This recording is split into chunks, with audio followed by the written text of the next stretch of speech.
Alors, j'aimerais vous apporter un enseignement qui s'intitule Le chrétien en guerre. Le chrétien en guerre. Et à cet effet, nous allons, dans les Écritures, aux, à l'épître aux Éphésiens, au chapitre 6 du verset 12. Je vous fais la lecture dans la Bible d'Arby.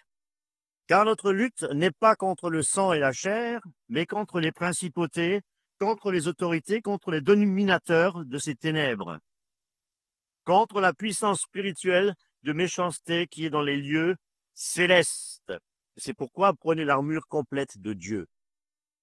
Mes amis, beaucoup de personnes, et surtout dans les églises fondamentales, pour ceux même, pour les cessationnistes, ceux qui disent que les miracles ont cessé après la mort des apôtres, eh bien, ils enseignent effectivement que notre seul ennemi, c'est la chair. Et il s'agit de notre ancienne nature. C'est vrai que la chair est un ennemi, mais ce n'est pas le seul ennemi. Nous venons de le voir dans Éphésiens, l'apôtre Paul mentionne clairement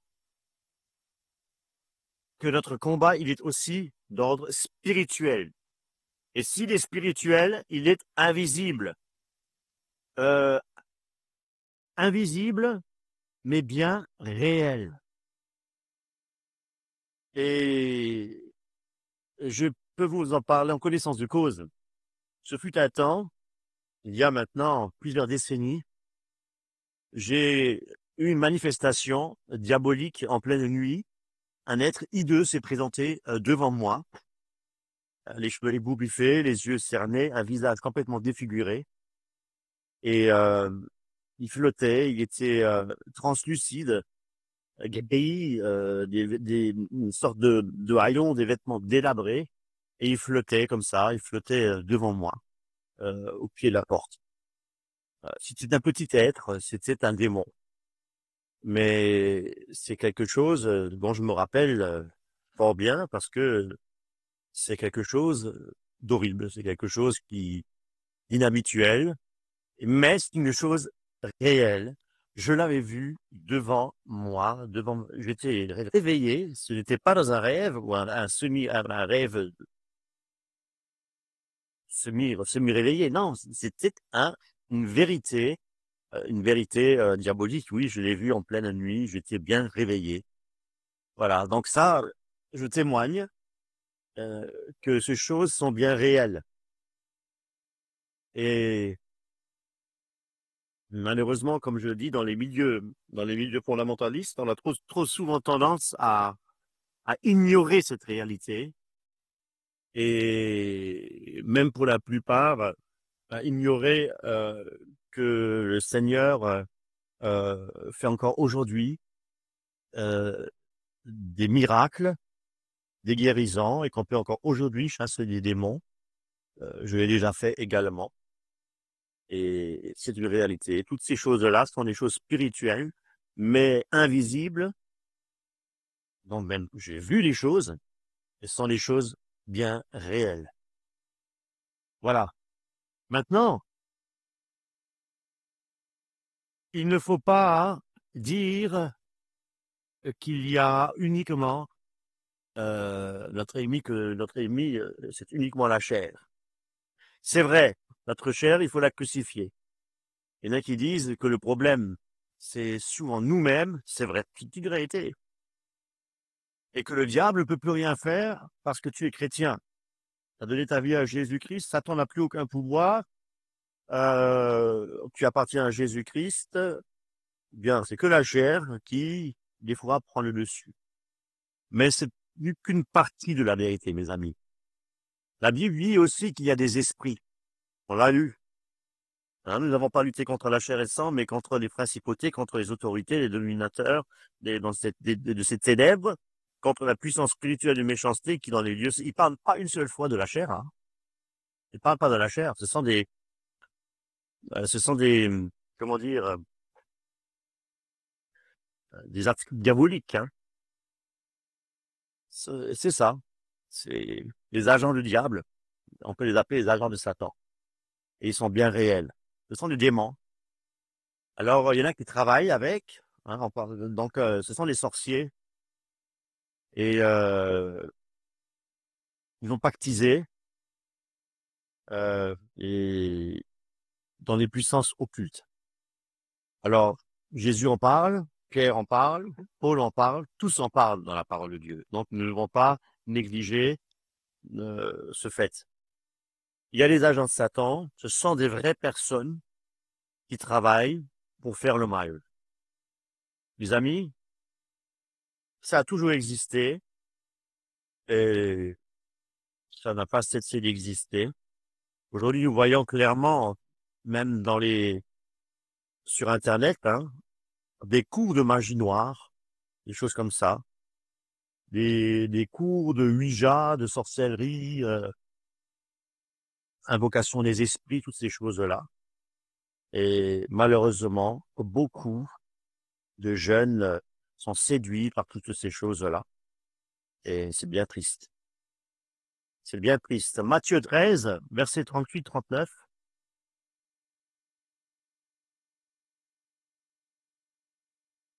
Celui qui sème la bonne semence, c'est le Fils de l'homme, et le champ, c'est le monde.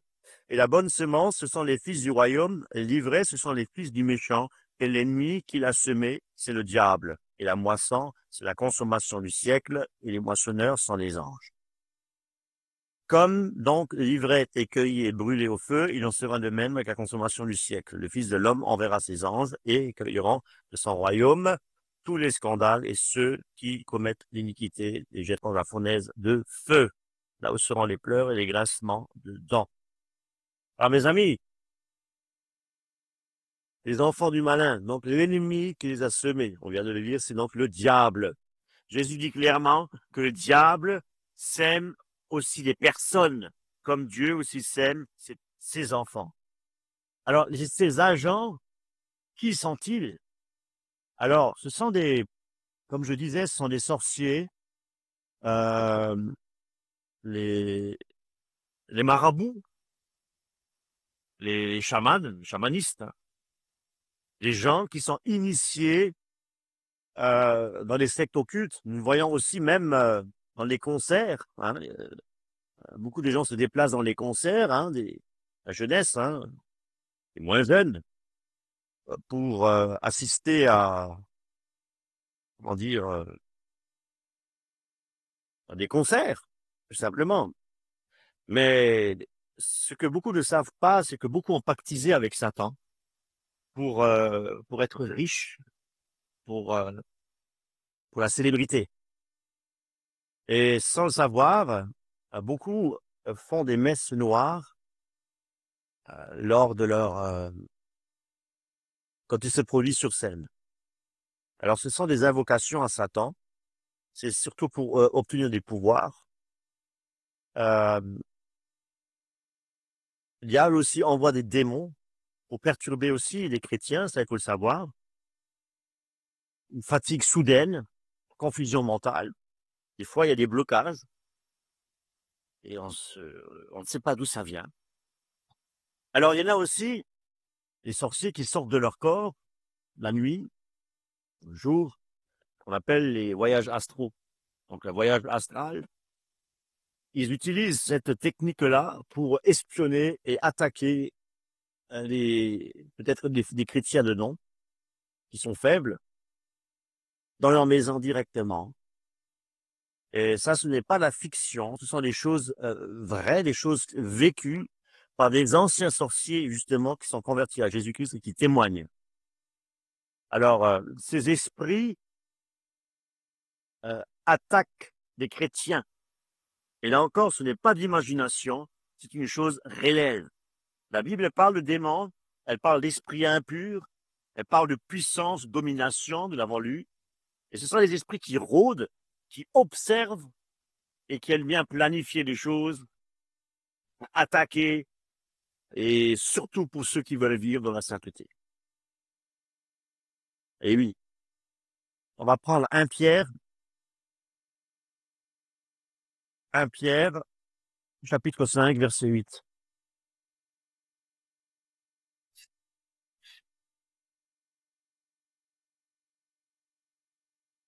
Soyez sobre, veillez. Votre adversaire, le diable, comme un lion rugissant, rôde autour de vous, cherchant qui il pourra dévorer. Résistez-lui, étant ferme dans la foi, sachant que les mêmes souffrances s'accomplissent dans nos frères qui sont dans le monde. Voyez-vous ici, votre adversaire, il dit pas la chair, il dit bien votre adversaire, le diable, rôde comme un lion rugissant autour de vous. Ce sont les démons, ce sont les esprits, cherchant qui il pourra dévorer. Mes amis, nous devons résister. Paul donne ici une clé, c'est résister. Résister. Alors, qui sont-ils, ces esprits? Alors, il peut y avoir des esprits humains, qu'on appelle aussi euh, les incubes, les succubes. Est-ce qu'un chrétien né de nouveau, est-ce qu'il peut être attaqué par des esprits impurs? La réponse est claire, oui. Votre adversaire, le diable, comme un lion rugissant, rôde autour de vous, cherchant qui il pourra dévorer. Résistez, lui. Voyez-vous? Donc, si nous ne veillons pas et si nous ne tenons pas ferme, eh bien, nous pouvons succomber. Peut-être à travers une tentation, par à travers, justement, ces incubes, ces succubes que je viens de citer à l'instant. Qu'est-ce que c'est? Donc, les incubes, ce sont des esprits d'hommes, donc des esprits humains qui attaquent les femmes la nuit. Les succubes, ce sont des esprits de femmes qui attaquent les hommes la nuit. Est-ce que nous sommes à l'abri de tout cela? Si nous voulons vivre pieusement, nous serons persécutés. On ne parle pas que de persécution physique. Ici, nous parlons de quoi? Votre adversaire, le diable, comme un lion rugissant, rôde autour de vous, cherchant qui il pourra dévorer.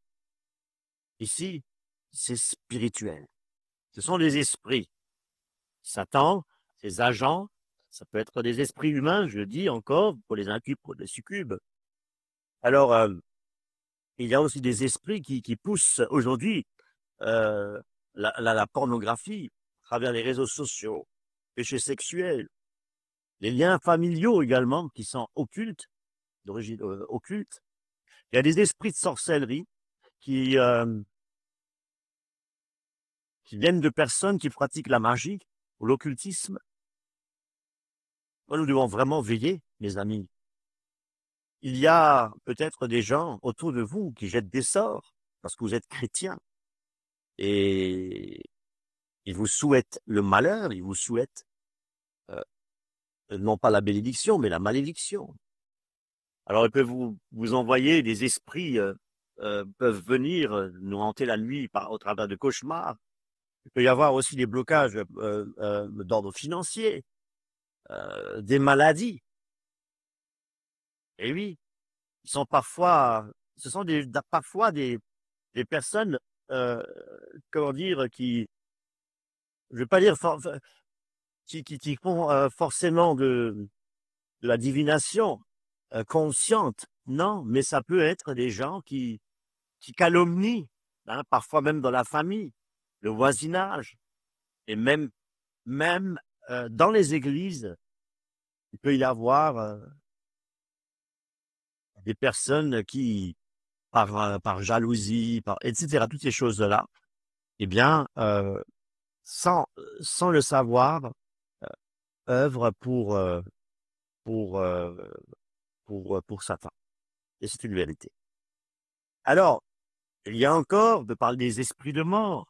Alors, les esprits de mort, ce sont des esprits qui créent des pensées de suicide, de fatigue morale. Ce sont des esprits qui essayent de provoquer des accidents. Et il y a aussi des esprits de confusion, des esprits de l'erreur, pour nous d'abandonner la foi, de croire aux mensonges, de tomber dans des fausses doctrines, c'est séduire par des doctrines étrangères, dangereuses. Il y a aussi l'esprit de la religion, l'esprit religieux, nous pousse à pratiquer une religion où il n'y a pas derrière tout cela une transformation du cœur. Ce sont que des apparences de sainteté. mais un cœur qui est vide, non régénéré. Voyez-vous, c'est la religion, c'est l'esprit de la religion, l'esprit religieux. Et la Bible nous enseigne aussi quelque chose dans 1 Jean, chapitre 5, verset 19. 1 Jean, chapitre 5, verset 19. Nous savons que nous sommes de Dieu et que le monde entier gît dans le méchant. Le monde entier gît dans le méchant, c'est-à-dire que le monde entier est sous la puissance du malin. Version Louis II. Et pour quelle raison? Parce que ce monde est un système corrompu, dit la Bible. Et nous le voyons même au travers l'école, par exemple. On apprend des choses qui sont contraires à la parole de Dieu, à la Bible. Des réseaux sociaux qui glorifient le péché. L'esprit de la mode, hein, la mode, toujours vouloir être à la mode, ça nous pousse à l'impureté. Parlons de la musique profane, de la musique de monde, et elle est souvent inspirée par les ténèbres, et vous savez pour quelle raison? Parce que, parce qu'elle n'est pas inspirée par l'Esprit de Dieu, et tout ce qui n'est pas inspiré par l'Esprit de Dieu, c'est l'Esprit du monde. Et avec des paroles impures, des paroles de rébellion, de violence, hein, quand on parle de thrash metal, ces choses-là. Et aussi certains artistes qui ont pactisé justement avec Satan, comme je disais tout à l'heure. Pour quelle raison? Ben, pour avoir la gloire. Si tu te prosternes devant moi, je te donne tout. Donne tout. Ce monde entier est dirigé par un esprit qui est contraire à l'esprit de Dieu, c'est-à-dire au Saint-Esprit. Et c'est ce qu'on appelle l'esprit du monde. Et c'est pourquoi que celui qui effectivement veut être ami du monde devient ennemi de Dieu.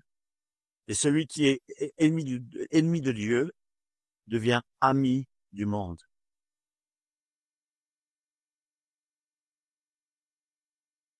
C'est ça la vérité.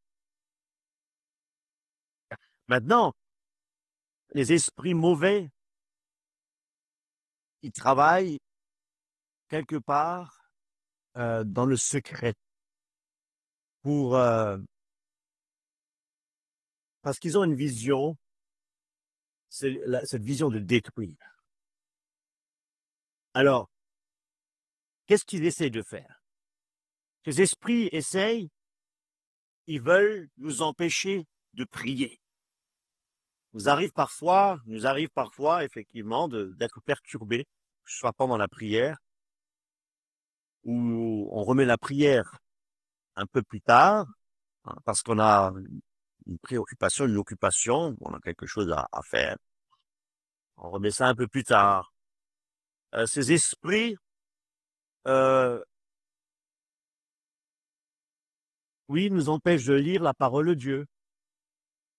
Ces esprits veulent nous éloigner de Dieu, nous pousser aussi à pécher, et puis aussi à nous fatiguer spirituellement. L'esprit nous pousse aussi, nous attire dans le système du monde.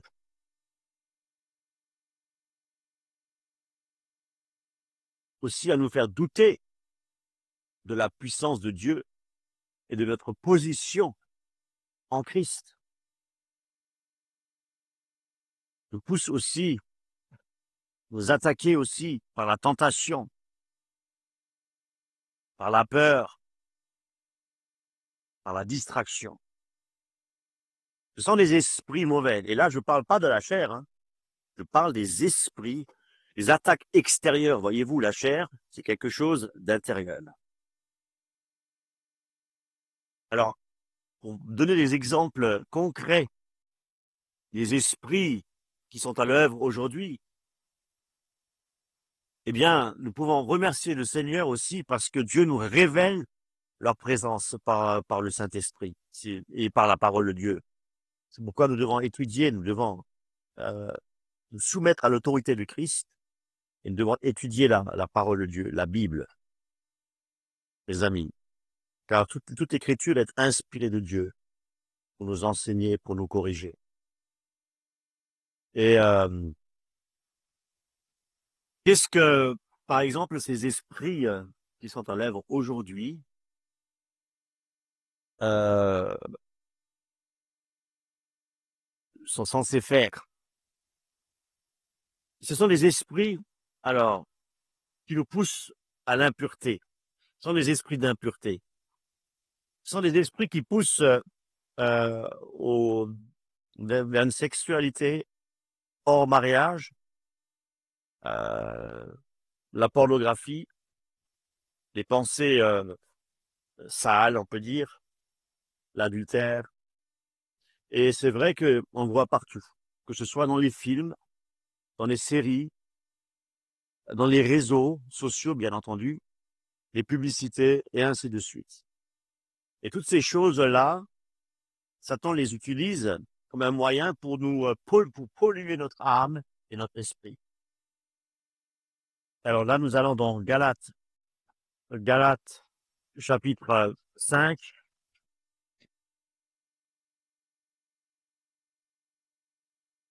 Galates 5, verset 19. Galates 5, verset 19.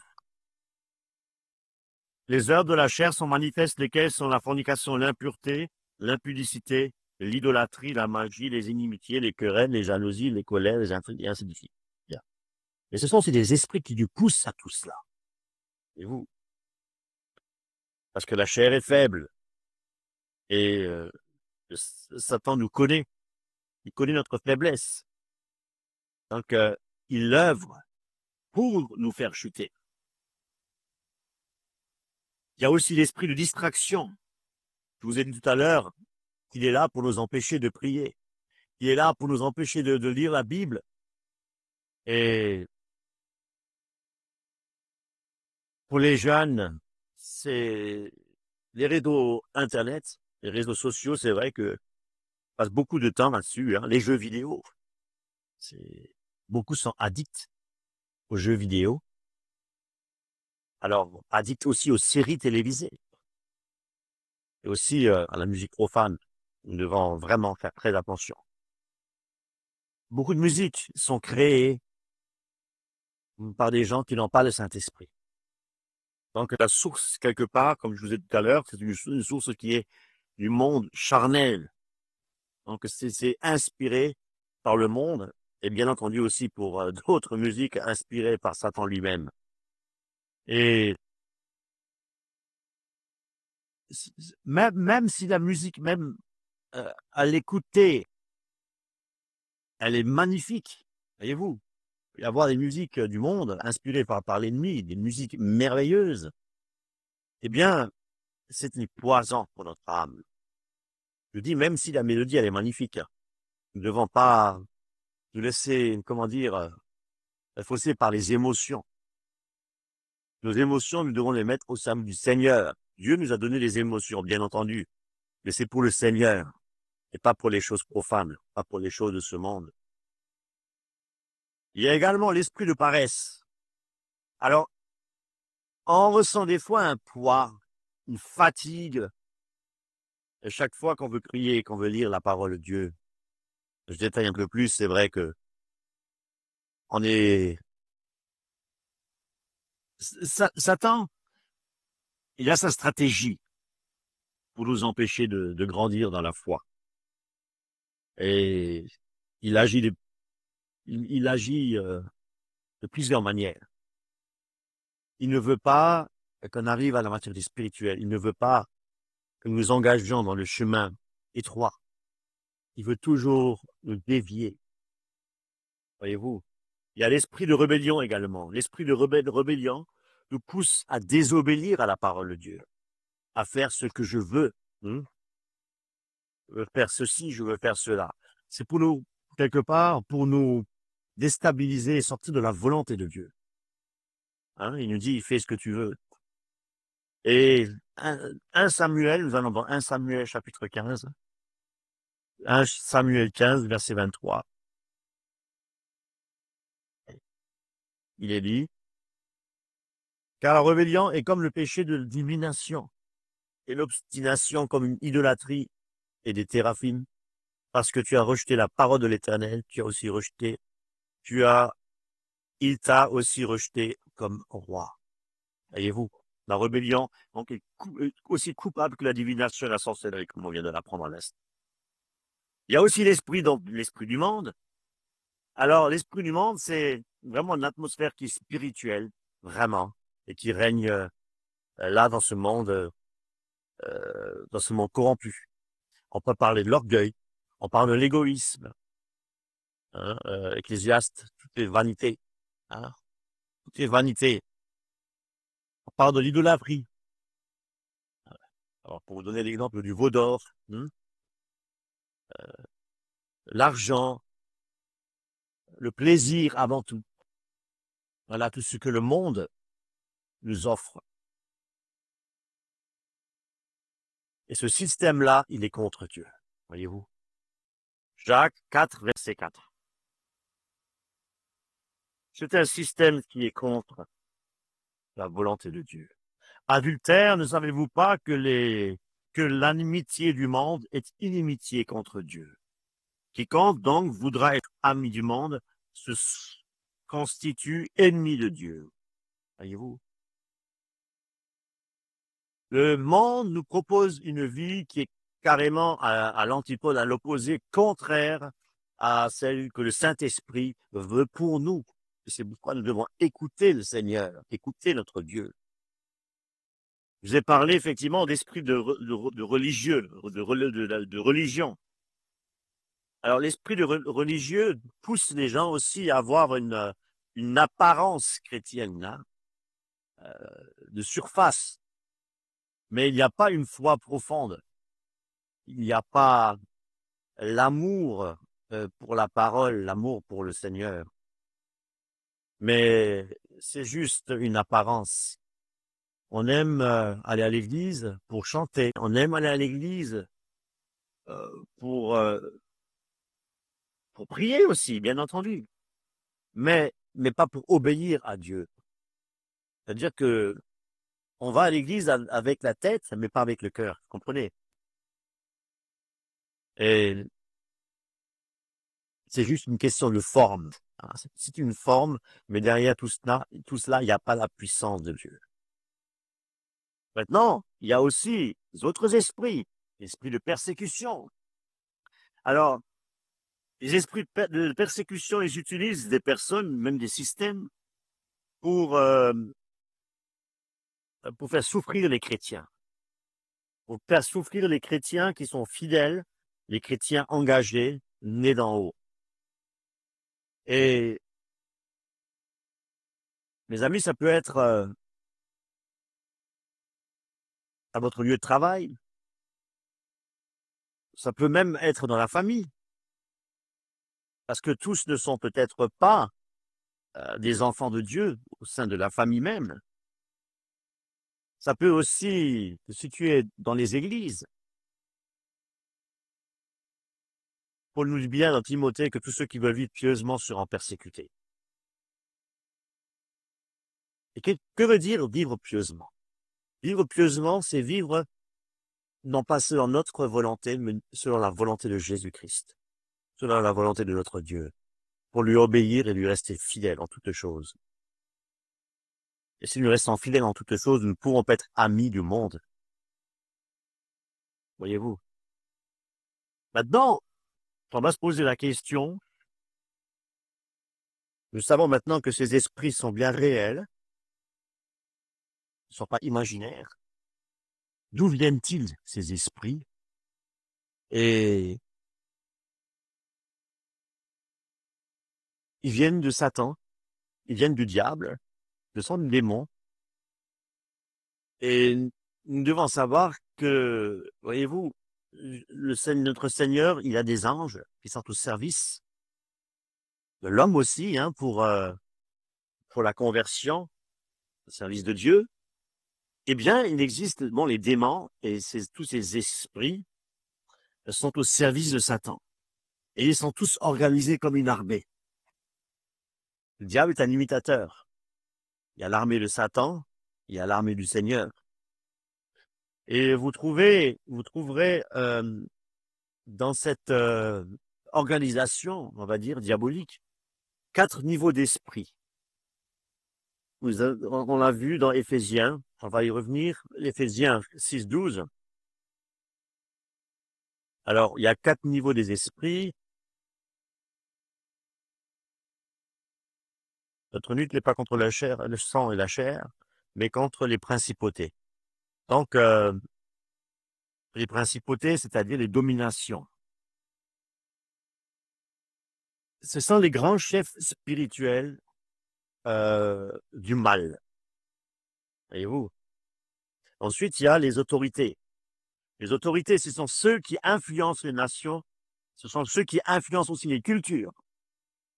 Ensuite, on a contre la puissance spirituelle de méchanceté, donc les puissances des ténèbres. Ce sont ceux qui travaillent justement dans comment dire, dans les lieux corrompus. Et on a également les esprits méchants dans les lieux célestes. Les esprits méchants dans les lieux célestes sont tous ceux qui s'attaquent aux véritables chrétiens, qui s'attaquent à la prière et à l'Église. Alors, que faire? Comment résister face à toutes ces attaques que nous venons d'énumérer? Eh bien, Dieu, dans sa miséricorde, dans sa bonté, nous a laissé des armes spirituelles. Et il nous demande de revêtir toutes les armes de Dieu. Les revêtir comme un soldat, parce que nous sommes des soldats en Jésus-Christ. Et nous savons que les attaques des esprits, nous avons à lutter, non pas juste le lundi ou le mardi, mais jusqu'à notre mort. Nous avons à lutter contre ces esprits. Alors nous devons tous les jours revêtir les armes de Dieu. C'est pourquoi nous devons être vigilants. C'est pourquoi nous devons être vraiment que nous devons veiller, conduits par le Saint-Esprit. C'est pourquoi Dieu nous a donné son esprit, justement, pour nous équiper de cette armure et surtout de la revêtir chaque jour. Alors, il y a la vérité, une arme puissante. L'arme de la vérité, c'est de vivre selon la parole de Dieu, c'est-à-dire d'être obéissant à la parole de Dieu. Nous avons la justice. La justice, c'est faire ce qui est honnête, ce qui est droit, ce qui est vrai. C'est encore l'obéissance. Le zèle de l'évangile, c'est avoir ce feu de propager l'évangile autour de nous. De quelle manière peut-on apporter l'évangile autour de nous, parler de Jésus-Christ autour de nous? Ça dépend des modèles. On dépend des modèles. La foi, c'est croire à toutes les promesses de Dieu et notre position en Jésus-Christ.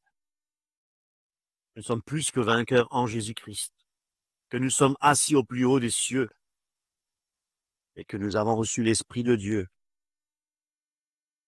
et que nous sommes les enfants du Seigneur. La foi, les promesses de l'Éternel, que Jésus revient et qu'il nous prépare une place dans le ciel. Toutes ces choses-là, nous devons le prendre par la foi. Or, sans la foi, nous ne pouvons pas être agréables au Seigneur, nous dit la parole de Dieu. Il y a aussi le salut, l'arme de Dieu. Le salut, nous rappeler, nous souvenir que nous sommes sauvés en Jésus-Christ, que Jésus-Christ a donné sa vie, a versé son sang pour nous racheter.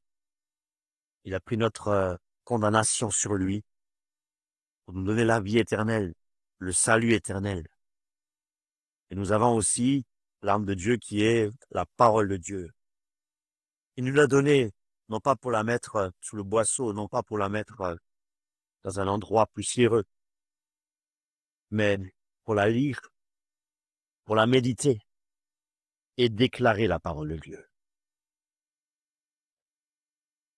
Ah, c'est une vérité. Alors,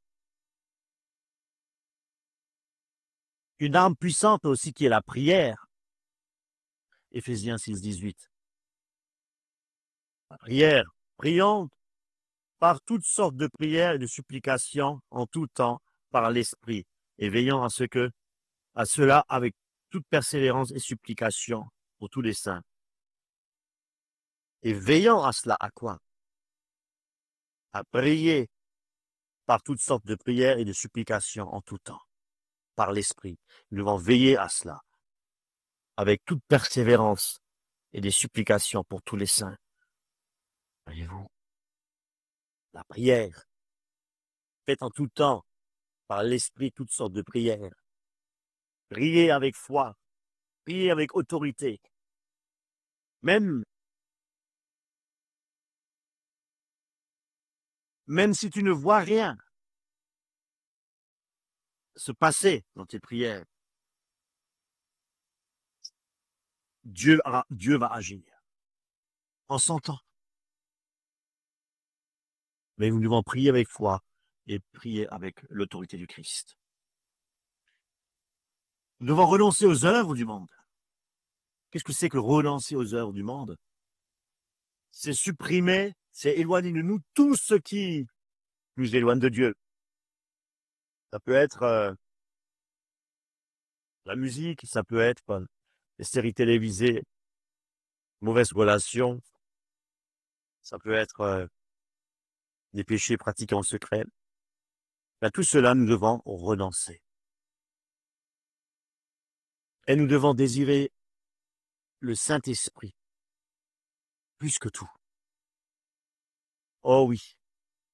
Pourquoi? Parce que l'Esprit de Dieu est la force du chrétien. Seigneur, renouvelle-nous par ton Esprit aujourd'hui pour être dans la vérité, pour marcher sur le chemin étroit, de nous révéler, Seigneur, ce qui est caché. Apprends-nous, enseigne-nous, et donne-nous la victoire. Nous avons besoin du Saint-Esprit, mes amis. Alors, si nous voulons un peu résumer les différents esprits que nous avons vus, donc ce sont les ennemis, ces esprits-là, et il y a l'esprit, nous avons vu l'esprit de l'impureté, c'est l'esprit qui nous pousse au péché sexuel. Tout commence d'abord dans le cœur de l'homme, hein, car c'est du cœur de l'homme que viennent les mauvaises pensées et ainsi de suite. Et les exemples, justement, les péchés qui nous poussent, l'impureté, oui, des esprits qui nous poussent au péché sexuel, c'est la pornographie, c'est la séduction. Nous avons vu aussi l'esprit de distraction. L'esprit de distraction, c'est un esprit qui veut nous détourner de Dieu.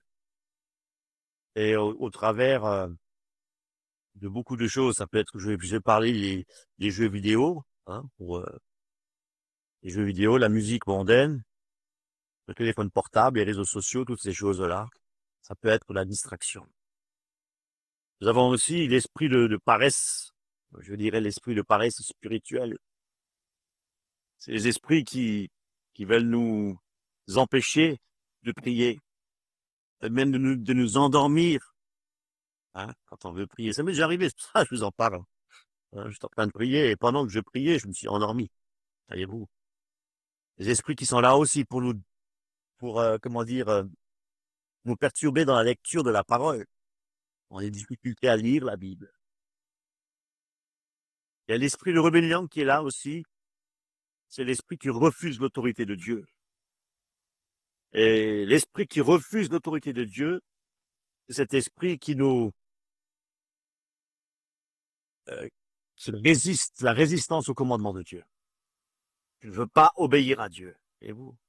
C'est c'est le refus de l'autorité de Dieu. Il y a l'esprit du monde qui nous attire euh, vers les plaisirs. Il ne nous attire pas vers Dieu, l'esprit du monde, mais il nous attire vers les plaisirs du monde. Alors, il se présente sous forme, on a vu l'exemple de la mode, l'orgueil aussi, bien entendu, et puis la recherche du succès, hein, voilà, devenir des stars, des stars. Il y a aussi l'esprit de la religiosité, l'esprit de religion. Alors, c'est un esprit qui a l'apparence de foi, mais derrière tout cela, il n'y a pas l'obéissance. Voyez-vous, c'est juste une illusion. Et c'est la routine, hein. La routine, d'aller tous les dimanches à l'église et ainsi de suite. Bon, je parle pas forcément de l'église catholique, attention, je parle aussi des églises évangéliques. On va à l'église, c'est une routine, mais le cœur est vide. Il y a aussi l'esprit de persécution, mais je vous ai dit que l'esprit de persécution, ceux qui veulent vivre pieusement seront persécutés. Donc, il s'attaque à qui? Aux vrais chrétiens engagés.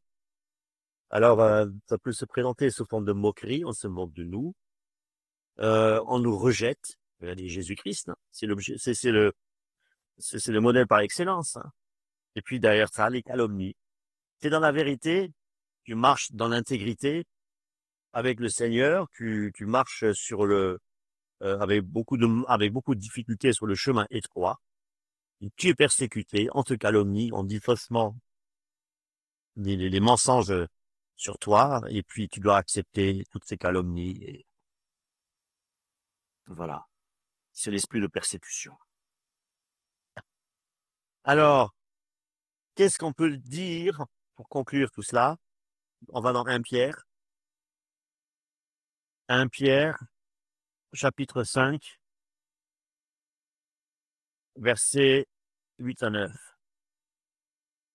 Votre adversaire, le diable, comme un lion rugissant, rôde autour de vous, cherchant qui il pourra dévorer. Résistez-lui, étant ferme dans la foi, sachant que les mêmes souffrances s'accomplissent dans vos frères qui sont dans le monde. Soyez sobres. Pourquoi? Parce que notre adversaire, le diable, il rôde comme un lion rugissant. Et qu'est-ce qu'il veut faire? Il veut dévorer. Il cherche à dévorer. Donc, il est actif. Il travaille.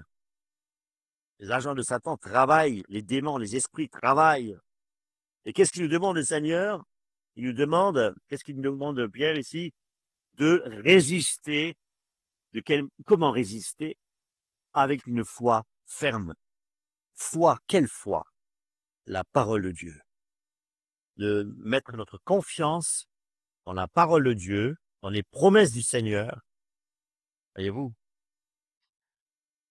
Le monde, il est rempli de ruses, de pièges. Mais ce qu'il faut savoir, nous ne sommes pas seuls dans ce monde. Parce que nous sommes dans le monde, mais nous ne sommes pas du monde, dit la parole de Dieu. Et ce que nous devons savoir, c'est que Jésus-Christ a vaincu le monde. Jésus-Christ l'a vaincu, même Satan, à la croix de Golgotha. Et nous avons l'autorité du Seigneur pour résister, parce qu'il nous a donné l'Esprit, le Saint-Esprit. Le Saint-Esprit n'est pas qu'une force, hein. Ce n'est pas qu'une force agissante. Le Saint-Esprit, c'est la puissance de Dieu, c'est la manifestation de Dieu en nous pour justement avoir la force et de résister à toutes ces choses, aux pièges de l'ennemi, à la puissance occulte et puissante des ténèbres. Et par l'Esprit de Dieu, nous pouvons utiliser les armes spirituelles que Dieu nous a données. Et nous devons nous réjouir parce que l'Esprit de Dieu est avec nous. Si Dieu est avec nous, qui sera contre nous, dit la parole de Dieu. Alors, qu'est-ce que nous allons faire? Nous allons résister. Et nous allons combattre le bon combat de la foi. Et à cet effet, nous allons rester éveillés. Éveillés. et toujours avoir nos yeux fixés vers notre Seigneur. Alléluia. Et on va rester ferme jusqu'à la fin. Que le Seigneur vous bénisse abondamment.